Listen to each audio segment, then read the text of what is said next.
I'm Kevin. I am a web developer. That's how I identify myself. How many of you are C# developers? How many of you are VB.NET developers? I'm sorry. How many would call yourselves a web developer?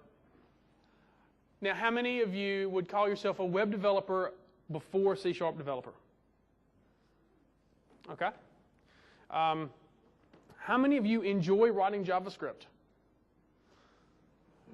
Not many. Okay. No, it's going to be a tough room. So, how many of you use jQuery as your go-to library for JavaScript development?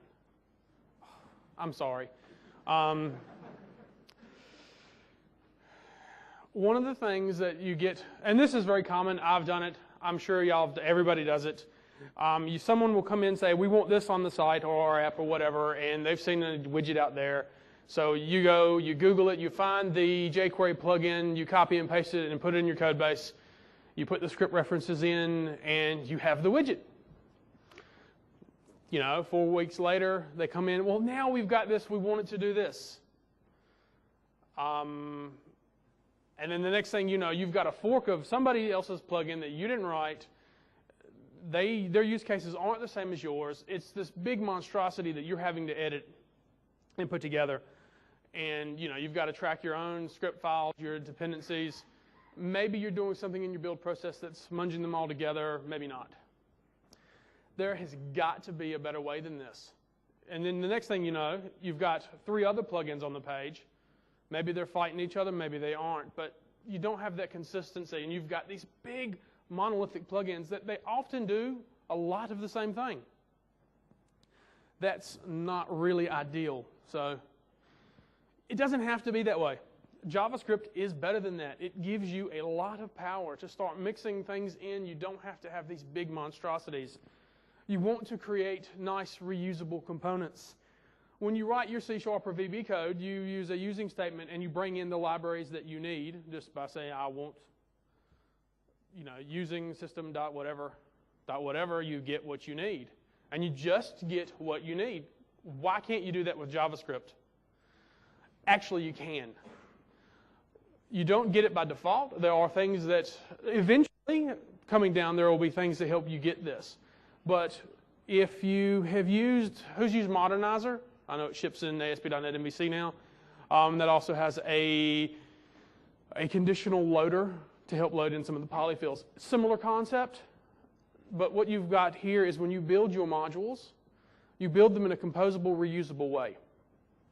And you'd have a script loader on the page that's going to bring in just what you need. So you don't have that all.js file in your page anymore. Let's face it, we've all had it. Every script in your site, all concatenated into one file. How many of you done that? Don't be afraid. Don't be ashamed. Oh, come on. Somebody's not being honest out there. That's not ideal. What you want to do is be able to mix in things. You want to basically treat your JavaScript development and your CSS development. That's really scary for us developers, CSS. You want to treat that with the same diligence and the same capabilities as you treat your C# and your VB code. I mean, why not? We have the technology. As a simple example, I'm going to show you a page using the concept of a mix-in. Nothing. Exactly. Let's go to the console. And, oh joy, oh, that's just a plug-in, ignore that error. The joys of public Wi-Fi. Okay, so we've got here some object, do, else, what's going on here? So if we look in our mix-in sample, I've got one object here. Everybody read that, do I need to make it bigger? Okay, let's see. Is that better? Okay, cool.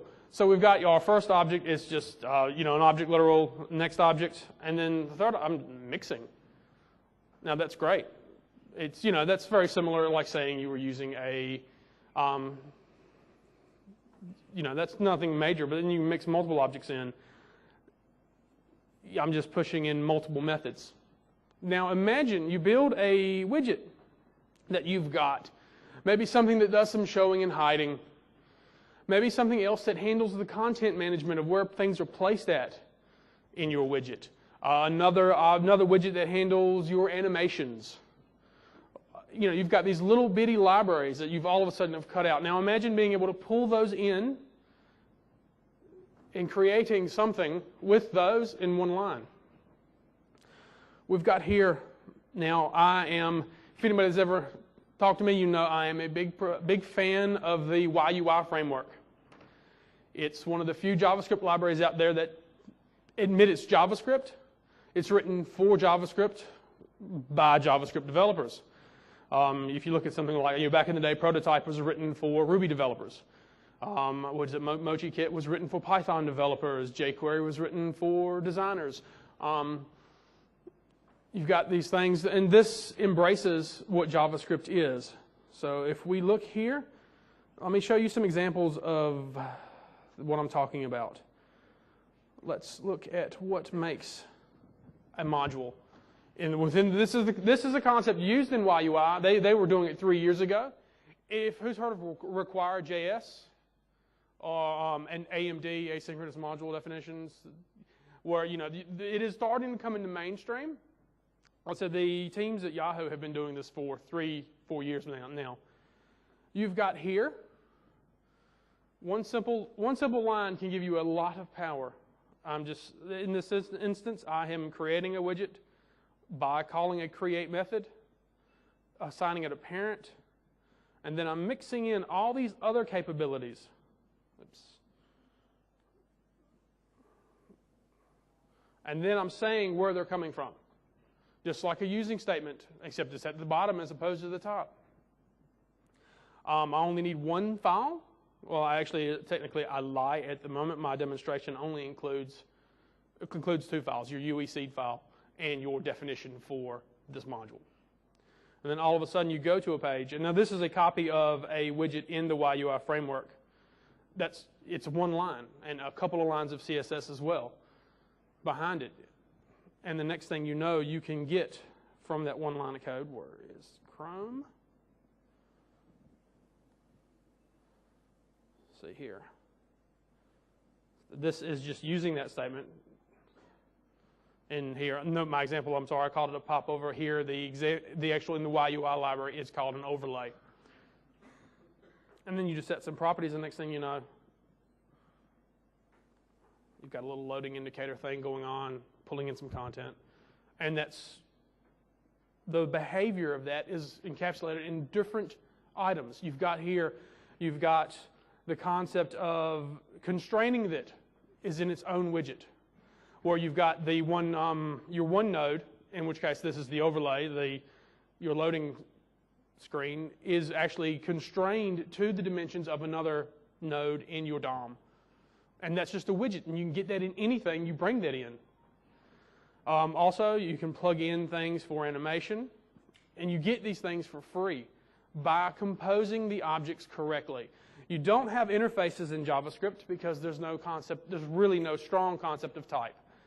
So what you do is you still program it to an interface. You say, hey, this is what this is, but it's not strict. It's a little more open and flexible about it. But then you can also do, with the same code, do something like creating tooltips. Exact same widget. And the only thing that I'm doing is I'm doing a little bit of event binding. And here we see more concepts coming into play that you can mix in with your items. You've got here the standard positioning, the widget concept. Now, when I talk about a widget, one of the things that define a widget, and this isn't just in the UE library. Anyone here heard of OOCSS, Object-Oriented CSS? Okay, tough room.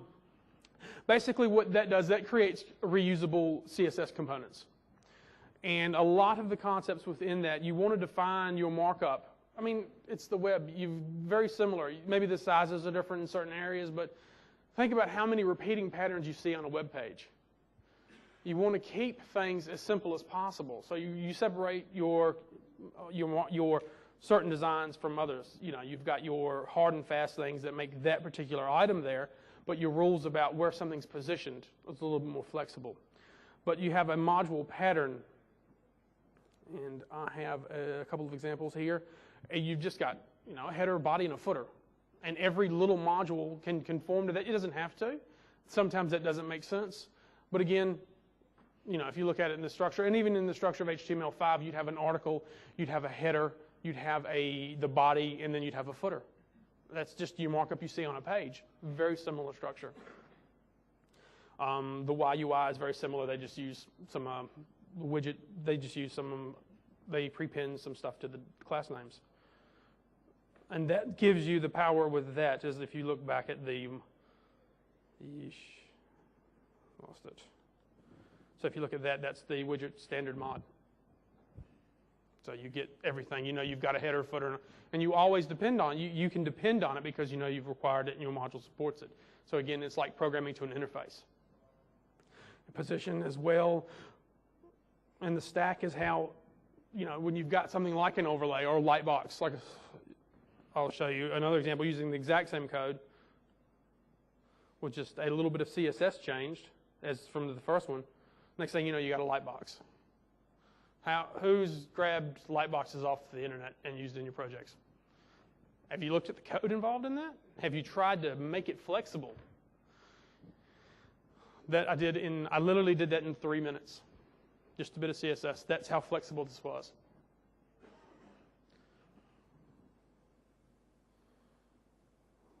So yeah, and also that's just, I've neatened this code out so you can actually read it. But it's just instantiation and opening.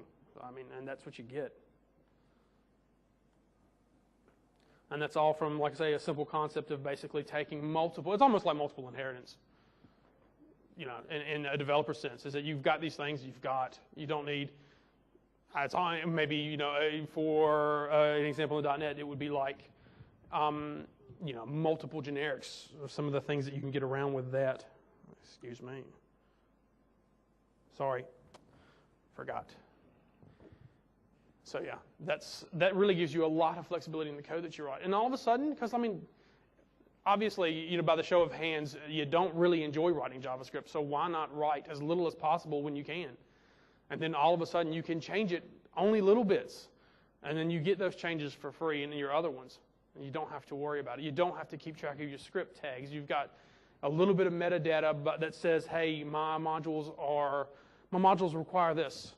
And then the dependency chain can be resolved through whatever. And again, like I say, my samples are using the YUI framework. Require.js and other systems out there have this as well. I know Dojo now implements something similar to this.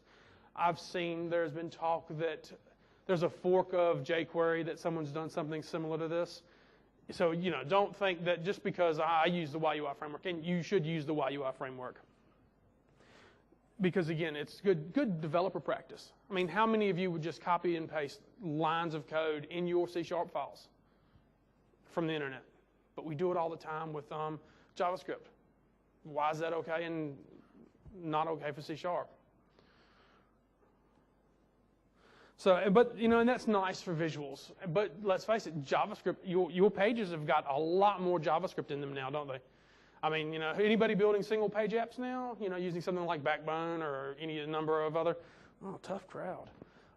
Yeah, but you've got more and more functionality is starting to go onto the client, and even in Windows 8 apps, if you're writing HTML and JavaScript apps, you're going to need more than what you're going to get out of the box, or you bring in plugins from the web. You've got tools here to give you good composable JavaScript, just like you would with C#. So we've got here. But there's more to it than that. With a complex application like a single page app where you've got your view, you've got your models and your views and things like that.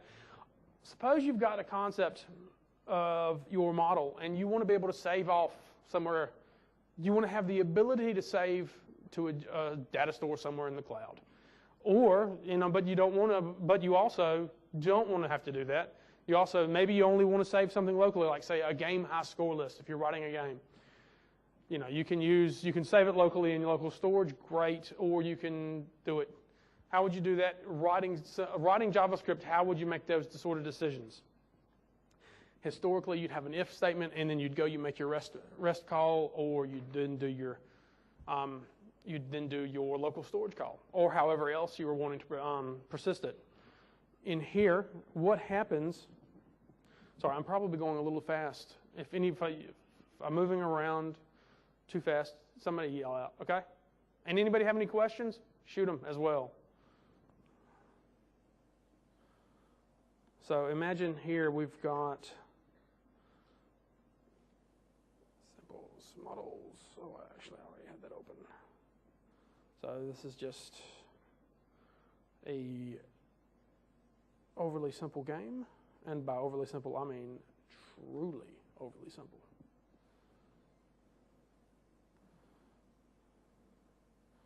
Because it generates a score for you. So now I can submit the high score to the server. Oops, sorry, Max. Windows don't play nicely. So, great. So that's submitted my score. You see it's done some stuff out there, and if you look at the database, you'd find that score's there. I do it again. Generates another score, and I go, and great.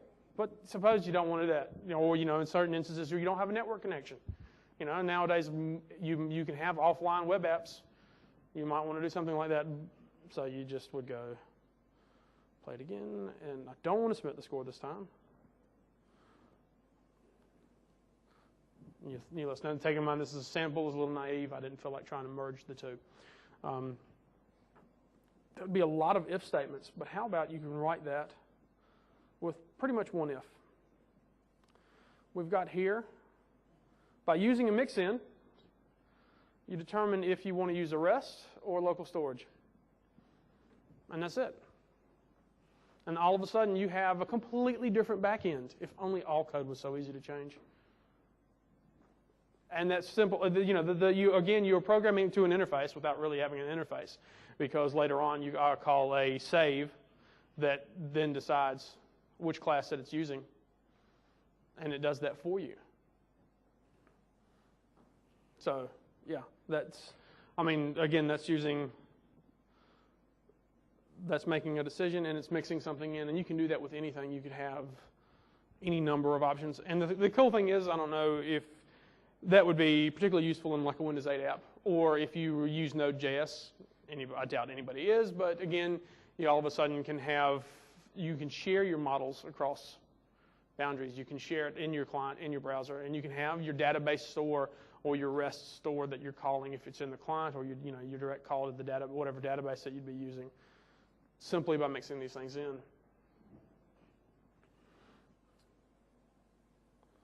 So yeah, that's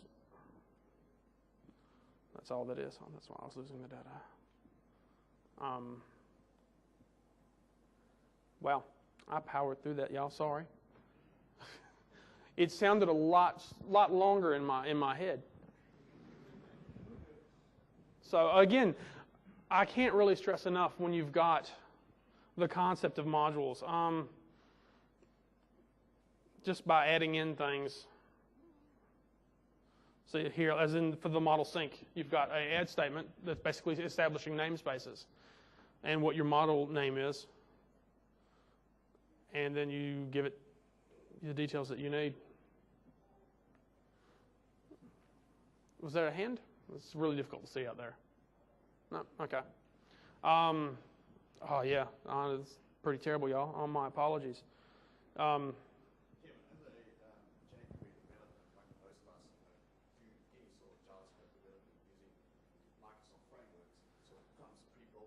Yep. All your projects stuff be delivered with jQuery and stuff like that.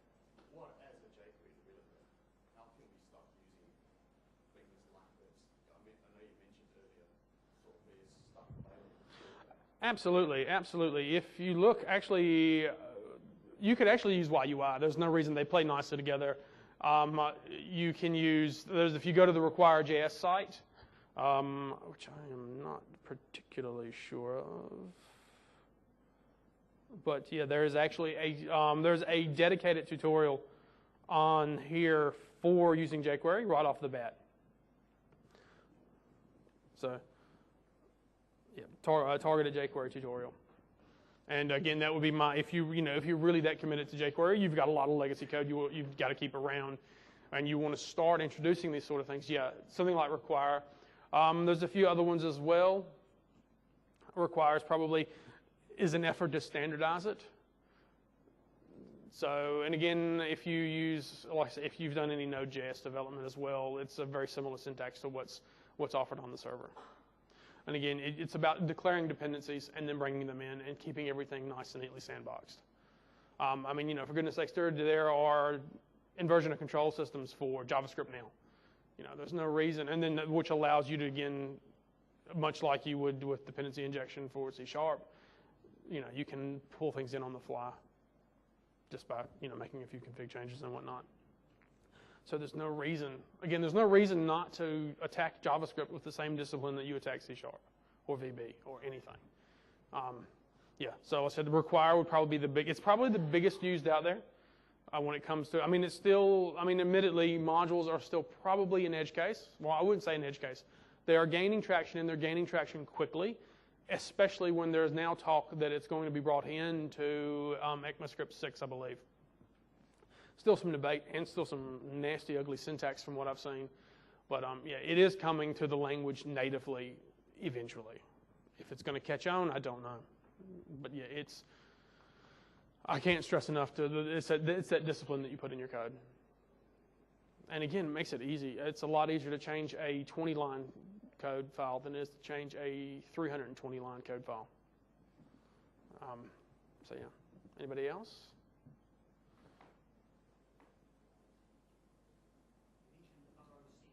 Yes. I